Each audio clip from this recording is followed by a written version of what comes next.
Hi hello எல்லோரும் எப்படி இருக்கீங்க? இன்றைக்கி உங்கள் கூட டியூஸ்டே விலாக் தான் வந்து ஷேர் பண்ணிக்க போகிறேன். வாங்க வீடியோக்குள்ளே போகலாம்.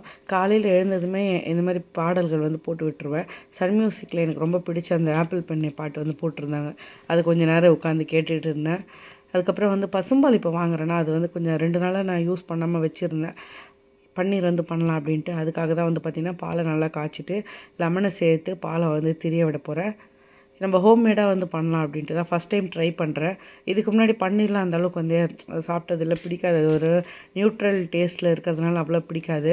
ஆனால் இப்போ வந்து பார்த்திங்கன்னா ஒரு 2, 3 வாட்டி சாப்பிட ஆரம்பிச்சதுனால சரி ஓகே நம்ம வீட்டிலேயே ட்ரை பண்ணலாம், குழந்தைங்களுக்கும் பிடிக்குது அப்படின்ட்டு நான் ட்ரை பண்ணேன். கடையில் வாங்குறத விட இது வந்து பார்த்திங்கன்னா நமக்கு ப்ரைஸும் வந்து கொஞ்சம் கம்மி தான். நம்ம வீட்லேயும் ரெடி பண்ணலாம், எந்த ப்ரிசர்வேட்டிவ்ஸும் இல்லாமல் சூப்பராக வந்து ரெடி ஆகிடும். பால் வந்து நல்லா திரிஞ்சிருச்சு. இது நீங்கள் வந்து பார்த்திங்கன்னா ஒரு ஃபில்டரில் நல்லா ஒரு 2, 3 வாட்டி ரன்னிங் வாட்டரில் விட்டுட்டு அப்படியே கொஞ்ச நேரம் செட் ஆகட்டுன்னு விட்டுறலாம். அதுக்குள்ளே நான் பிரேக்ஃபாஸ்ட்டும் வந்து பார்த்திங்கன்னா ரெடி பண்ணுறேன். தக்காளி பஜ்ஜி தான் வந்து பண்ண போகிறேன். தக்காளி கடைசல் அப்படின்னு சொல்லலாம். கொஞ்சமாக சிறுபருப்பு வாஷ் பண்ணிவிட்டு தேவையான அளவு தண்ணி வச்சுட்டு நல்லா கொதிக்கட்டும். அதுக்குள்ளே நான் வந்து பார்த்திங்கன்னா தக்காளி, வெங்காயம், பச்சை மிளகாய் எல்லாமே வந்து கட் பண்ணி எடுத்துட்டேன். அதையும் இது கூட சேர்த்துறேன். ஒரு பக்கம் வந்து பார்த்திங்கன்னா இட்லிக்கு பாத்திரத்தில் தண்ணியும் வச்சுருக்கேன். தண்ணி நல்லா கொதிக்க விட்டுட்டு அதுக்கப்புறம் நம்ம இட்லி பிளேட் வந்து வச்சோம் அப்படின்னா இட்லி வந்து நல்லா சாஃப்டாகவும் சீக்கிரமாகவுமே வெந்துடும். பசும்பால் இருக்கு இல்லையா, அதையும் வந்து காய்ச்சி எடுத்துக்கலாம் அப்படின்ட்டு அதையும் வந்து ஒரு பக்கம் ஸ்டவ்வில் வந்து வச்சாச்சு. இட்லியில் வந்து பார்த்திங்கன்னா நல்லா வெள்ளையாகவும் சாஃப்டாகவும் இருக்கணும் ரொம்ப நேரம் அப்படின்னா மாவு அரைக்கும் பொழுது நம்ம வந்து ஒரு 2 கைப்பிடி அளவுக்கு அவலில் வந்து நல்லா வாஷ் பண்ணிவிட்டு ஒரு 5 நிமிஷம் ஊற விட்டு மாவு கூட சேர்த்து அரைச்சி எடுத்தோம்னா இட்லி சாஃப்டாக இருக்கும். பன்னீர் வந்து பார்த்திங்கன்னா செட் பண்ணுறதுக்காக நான் வந்து டிஷ்யூவில் நல்லா சுற்றிட்டு அதுக்கப்புறமா வெயிட் மேலே வச்சுட்டேன். அதுக்குள்ளே நம்மளுடைய பருப்பு, தக்காளி எல்லாமே நல்லா வெந்து வந்துருச்சு. கல் சட்டியில் கடைஞ்சால் தான் நல்ல ஒரு டேஸ்ட் கொடுக்கும். டைம் இருந்ததுன்னா நான் அப்படியே வந்து விசில் குக்கரில் வைக்காமல் தனியாகவே வேக வைப்பேன். அதுவுமே இன்னுமே நல்ல டேஸ்ட் இருக்கும். இட்லி வந்து ரெடி ஆகிடுச்சு. இப்போ இதை நல்லா கடைஞ்சி எடுத்துகிட்டு இது கூட நான் வந்து கல்லுப்பு, மஞ்சத்தூள் மட்டும் தான் சேர்த்துருக்கேன். ஏன்னா பச்சை மிளகாவோட ஃப்ளேவரே இதுக்கு போதும். இதுக்கு வேறு தனியாக மிளகாய் தூள், சாம்பார் பொடியெலாம் எதுவுமே வேண்டாம். ஆனால் இது மாதிரி நல்லா வந்து கடைஞ்சி எடுத்துக்கலாம். இது நல்லா தோசை, இட்லி கூடலாம் ரொம்ப நல்லாயிருக்கும். பொங்கல் கூட ரொம்பவே சூப்பராக இருக்கும். இதுக்கு நான் வந்து பார்த்திங்கன்னா கொஞ்சமாக வடகமும் கருவேப்பிலையும் பெருங்காயத்தூள் தாளித்து இதில் சேர்த்துட்டேன். நான் வந்து எல்லாத்துலேயுமே வந்து வடகம் யூஸ் பண்ணுவேன் தாளித்து. அது நல்ல ஒரு டேஸ்ட் வந்து நமக்கு கொடுக்கும். கீரை குழம்பு கூடலாம் ரொம்பவே நல்லாயிருக்கும். அப்புறம் கொஞ்சம் வேக வச்ச தண்ணி இருந்தது, அதையும் இது கூட சேர்த்து நல்லா மிக்ஸ் பண்ணி விட்டுட்டேன். சுட சுட இட்லி கூட இந்த தக்காளி பஜ்ஜி நம்ம வச்சு அதுவும் வாழை இலையில் சாப்பிடும் பொழுது அவ்வளோ பிரமாதமாக இருந்தது. இந்த மாதிரி நீங்கள் எந்த பிரேக்ஃபாஸ்ட்டு ரொம்ப விரும்பி சாப்பிடுவீங்க அப்படின்ட்டு கமெண்ட்ஸில் வந்து ஷேர் பண்ணிக்கோங்க. நம்ம வீடியோஸ்லாம் வந்து இப்போ நல்லா வந்து பார்க்குறீங்க, ஆனால் சப்ஸ்கிரைப் பண்ண மறந்துடுறீங்க. ப்ளீஸ் சப்ஸ்கிரைப் பண்ணி சப்போர்ட் பண்ணுங்கள். அப்போ தான் அடுத்தடுத்த வீடியோ போடும்போது உங்களுக்கு நோட்டிஃபிகேஷன் வரும். நம்மளோட பன்னீர் எப்படி இருக்குதுன்னு பார்ப்போம்.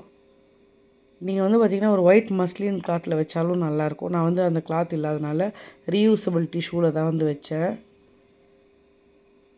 சூப்பராக செட் ஆகிடுதுங்க. ஃபர்ஸ்ட் டைம் எனக்கே ரொம்பவே வந்து சந்தோஷமாக இருந்தது. நல்லா வந்து செட் ஆகிடுச்சு. நான் வந்து பார்த்திங்கன்னா ஒரு 1.5 லிட்டர் பால் வந்து சேர்த்துருந்தேன். பசும்பால் அப்படின்னால வேறு எதுவும் தண்ணியுமே ஆட் பண்ணலாம். அந்த பாலே வந்து காய்ச்சிட்டு திரிய விட்டுருந்தேன். இது கண்டிப்பாக வந்து பார்த்திங்கன்னா எப்படியோ ஒரு 250 கிராம் கிட்ட இருக்கும்னு நினைக்கிறேன். ஏன்னா நல்லா வெயிட்டாகவே இருந்தது பாருங்கள். கடையில் வாங்க போனால் இது எப்படியும் 300 ருபீஸ் கிட்ட வரும். அதுவும் இல்லாமல் நம்ம ப்ரிசர்வேட்டிவ் இல்லாமல் செஞ்சதுனால இன்னும் நமக்கு வந்து பார்த்திங்கன்னா ஒரு ப்ளஸ் தான். இதை எடுத்து நான் வந்து ஏர்டைட் மாதிரி பண்ணி ஃப்ரிட்ஜில் வந்து ஸ்டோர் பண்ணிக்க போகிறேன். பன்னீர் நம்ம யூஸ் பண்ணும்பொழுது வெளியில் எடுத்து வச்சுட்டு ஃப்ரிட்ஜ்லேருந்து சுடு தண்ணியில் ஒரு 5 நிமிஷம் போட்டு வச்சுட்டு அதுக்கப்புறம் எடுத்திங்கன்னா நீங்கள் கடையில் வாங்குகிற பன்னீராக இருந்தாலும் சரி, வீட்டில் பண்ணாலும் சரி நல்லா சாஃப்டாக இருக்கும்.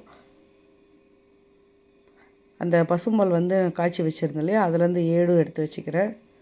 இதை அப்படியே ஸ்டோர் பண்ணி நெய் எடுக்கவும் ட்ரை பண்ணலாம் அப்படின்ட்டு இருக்கேன். அதுக்கப்புறம் ஒரு டிஷ்யூ வச்சு சும்மா கேஸ் ஸ்டவ் லைட்டாக தொடச்சி விட்டுறேன். ஏன்னா அப்பப்போ நம்ம வந்து தொடச்சிட்டோம் அப்படின்னா சமைச்சு முடிச்சதுக்கப்புறமா அந்த எண்ணெய் பிசுக்குலாம் இருந்தால் அப்பப்போ வந்துடும். அதுக்காக தான். அப்புறம் வந்து தயிர் இருந்தது. நான் எப்போவுமே வீட்டில் தான் உரம் ஊற்றுவேன். சரி ஒரு பாக்கெட் வந்து வாங்கியிருந்தோம். லஸ்ஸி மாதிரி அடிக்கலாம் அப்படின்ட்டு சர்க்கரை சேர்த்து அதை தான் வந்து அடித்து கொண்டு வர போகிறேன்.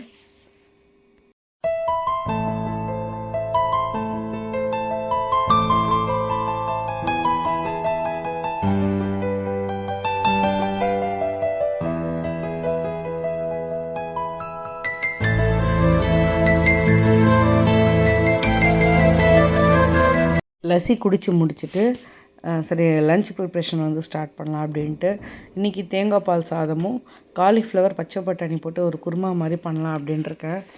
சிம்பிளான லஞ்ச் மெனு தான், ஆனால் ரொம்பவே நல்ல ஒரு காம்பினேஷன். டேஸ்ட் வைஸும் ரொம்பவே சூப்பராக இருக்கும். சரி அதனால் பண்ணலாம் அப்படின்ட்டு அதுக்காக பாஸ்மதி ரைஸ் வந்து ஊற போட்டுக்கிறேன். நான் டீட்டெயில்டாக எதுவும் எடுக்கல, ஏன்னா இந்த ரெசிபிலாம் எல்லாருக்குமே தெரிஞ்சது தான். தேங்காய் பாலும் வந்து பார்த்திங்கன்னா எடுத்து வச்சுட்டேன். எல்லாம் நான் ரெடி பண்ணிவிட்டு தான் சமைக்க வந்து ஸ்டார்ட் பண்ணுவேன். அப்போ கொஞ்சம் ஈஸியாக இருக்க மாதிரி எனக்கு இருக்கும். அரிசியும் வந்து ஊற போட்டாச்சு. அதுக்கப்புறம் தேங்காய் பால் எடுத்துட்டேன். தேவையான அளவு வெங்காயம் தக்காளி மட்டும் கட் பண்ணி எடுத்துக்கலாம்.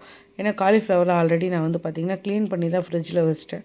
அதனால் அதை சுடு தண்ணியில் போட்டு எடுத்துட்டோன்னா ஈஸியாக ரெடி ஆகிடும். இஞ்சி பூண்டு பேஸ்ட்டும் வந்து அரைச்சி வச்சாச்சு. அதனால் சமையல் வந்து பார்த்திங்கன்னா இன்றைக்கி கொஞ்சம் குயிக்காகவே முடிஞ்சிருச்சு.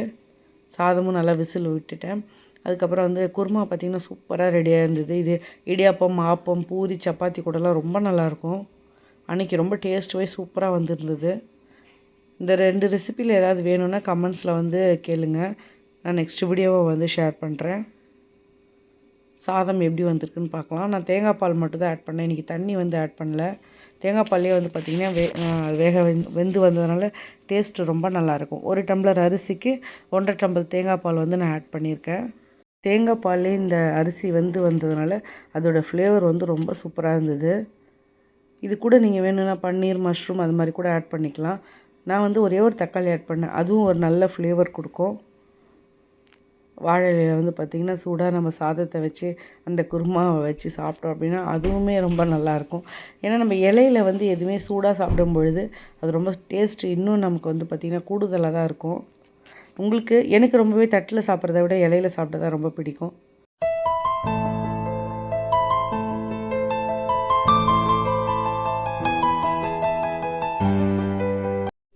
மீஷோவில் ஒரு ப்ராடக்ட் வந்து ஆர்டர் பண்ணியிருந்தேன்.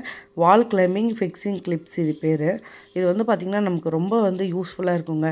நீங்கள் வீட்டுள்ளேயே சரி இன்டோர் பிளான்ட்ஸ் வந்து ஹேங்கிங் பிளான்ட்ஸ் வைக்கிறதா இருந்தாலும் சரி, இல்லை வெளியில் வைக்கிறதா இருந்தாலும் சரி, இல்லை பால்கனிலலாம் கூட இது ரொம்ப சிம்பிளாக நம்ம வந்து பார்த்திங்கன்னா இதை யூஸ் பண்ணலாம்.